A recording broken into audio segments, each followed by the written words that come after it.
നമസ്കാരം, കൊട്ടാരക്കര മീഡിയയിലേക്ക് സ്വാഗതം. കൊട്ടാരക്കരയിൽ നാളെ മെറിറ്റ് അവാർഡ് 2025 സംഘടിപ്പിക്കുന്നു. പരീക്ഷകളിലും മറ്റും ഉന്നത വിജയം കരസ്ഥമാക്കിയവരെ അനുമോദിക്കുന്നതിനു വേണ്ടിയാണ് പരിപാടി സംഘടിപ്പിക്കുന്നത്.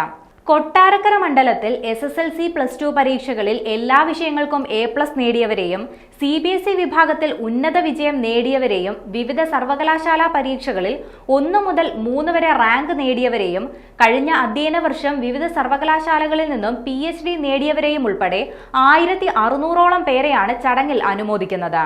കൊട്ടാരക്കര പുലമൺ മർത്തോമ ജൂബിലി മന്ദിരത്തിൽ വെച്ചാണ് പരിപാടി സംഘടിപ്പിക്കുന്നത്. നാളെ ഉച്ചയ്ക്ക് 2 മണിക്കാണ് പരിപാടി നടക്കുക. ചടങ്ങിൽ ധനകാര്യ വകുപ്പ് മന്ത്രി KN ബാലഗോപാൽ ഉന്നത വിജയം നേടിയവരെ അനുമോദിക്കും.